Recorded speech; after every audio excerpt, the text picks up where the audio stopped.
Welcome back to This Week. When current Nashville Mayor John Cooper chose not to seek re-election, a dozen candidates entered the race to become the city's next mayor.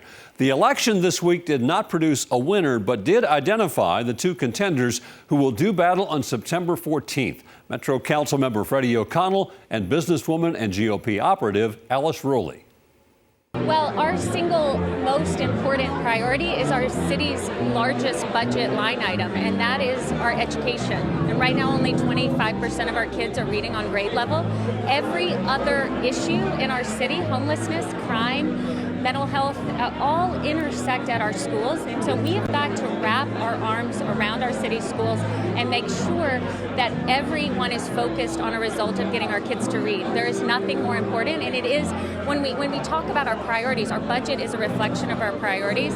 If you're sitting out there watching this and saying, how is my $3.2 billion being spent? It's your money. $1.2 billion of that is spent on our schools, and we've got to make sure that our schools are accountable to parents and that the money is following the kids to the school that their parent chooses. We are going to continue to make sure we never lose focus on public safety, community safety. We've got a great chief of police. We have some important initiatives that Mayor Cooper initiated out of his Office of Community Safety.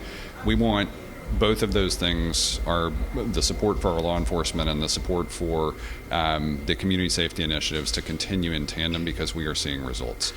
Once we establish that, the other priority is the thing that has been the single missing ingredient for Nashville's overall success as we grow, and that is delivering a transit system that people have confidence in, that's easy to use, that's cost effective, and I think that's going to be a day one conversation. I have known Freddie for probably 15 years, and we met at the same table at Nashville Next for planning, and so I know he is invested in the future of our city's success.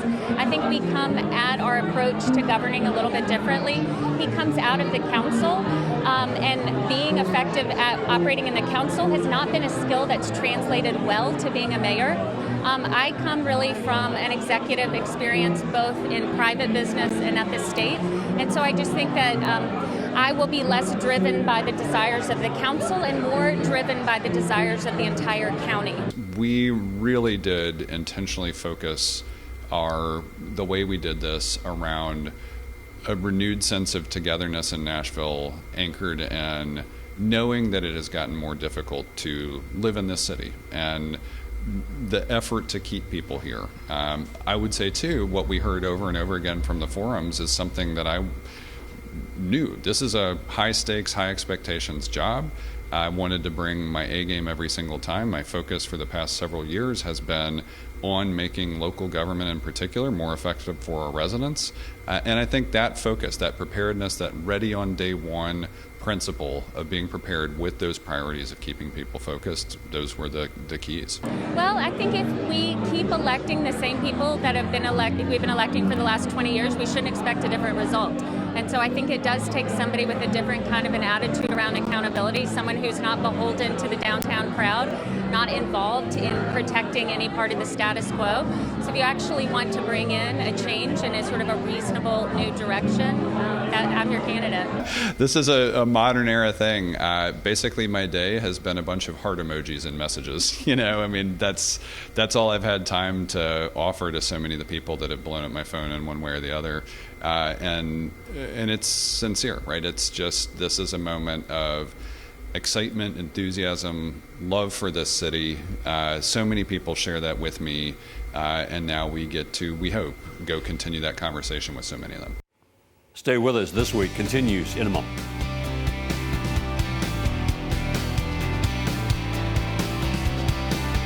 Welcome back. Tennessee Democrats are hitting the road next week in an 8-stop bus tour of the state. The goal, to build support for gun reform legislation and the upcoming special session on public safety. The Republican supermajority has made it clear that will not happen. As we move closer to the date on which Governor Bill Lee promised that he would convene an extraordinary session focused on increasing public safety and addressing the gun violence epidemic that continues to plague every community across this state, I'm here to announce a statewide effort that we are spearheading. Democrats will launch from Memphis next week, an 8-stop bus tour ahead of Governor Bill Lee's proposed special session on public safety. to drum up support for ways to end gun violence, like what took place at the Covenant School when a mass shooter gunned down 3 students and 3 adults. Gun violence is a personal issue to the families who are impacted by this. It's a personal issue to the communities who are impacted by gun violence. And so we want and we need to have personal conversations in their own communities, and we're going to do that across the state of Tennessee. The bus tour ends at the state capitol August 21st, the proposed start date of the special session. Democrats say this is not a partisan event.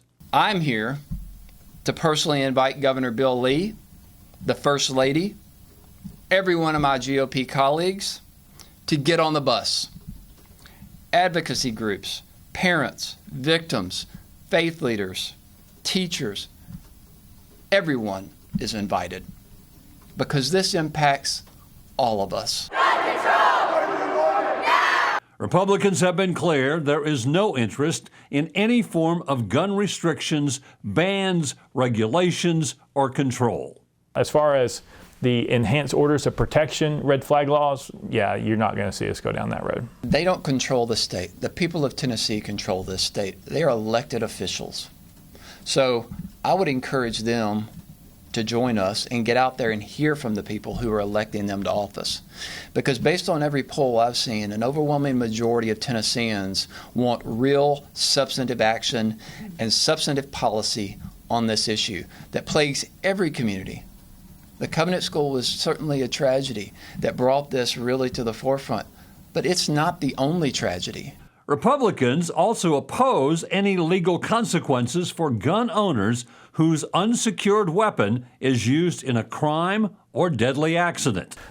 People need to be responsible themselves. You know, government all the time is trying to come in and tell you what you need to not need to do, right? And so I think we need to have people who are responsible and store their weapons safely. We do know in their house that the number one cause of suicide by their kids is a weapon that's inside the house. And so having the family safe store them is their responsibility. I'm not sure government should be mandating it and making it a crime, as some people are wanting to do. I'm not sure that's the road that you want to go. New polling from Vanderbilt shows overwhelming support in Tennessee for action to reduce gun violence.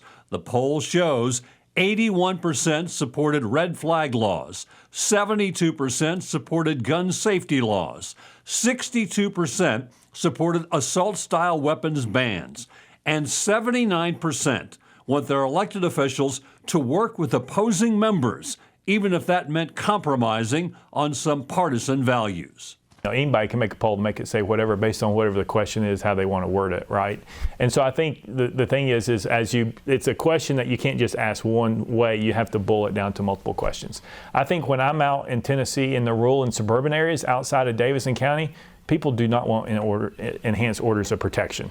I understand in Middle Tennessee, based on what had happened, there's probably are more who are doing it. But what I hear more is not that they're in favor of that.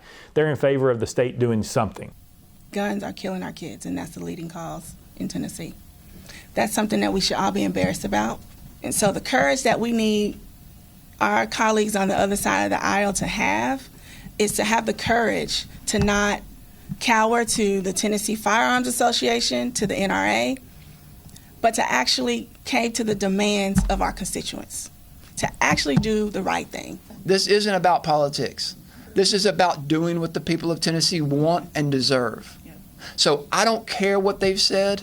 They should be going out there and asking for the people's blessings and asking for their forgiveness for standing in the way of progress in public safety. At the end, I know there's a working group the governor's working with. They're trying to come up with different ideas. I know there's a lot of talk around mental health, a lot of talk around law enforcement, criminal code, civil code.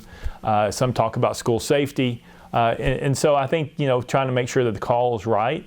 But, you know, I mean, the call will come. I'm not worried about it. The governor will make the call when the time's right. Well, I'd like to the call specifically be focused on addressing the gun violence plaguing every community across the state of Tennessee. And, you know, and we want to talk about all these different issues that have been thrown about, but let's be honest, the root cause of gun violence are firearms.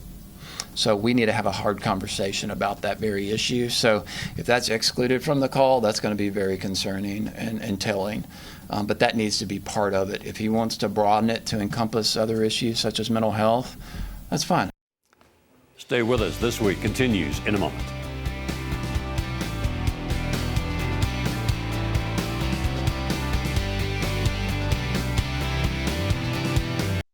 Thanks for spending part of your weekend with us. That will do it for another edition of This Week. We hope to see you back here next weekend for another edition of This Week, and you have a great week.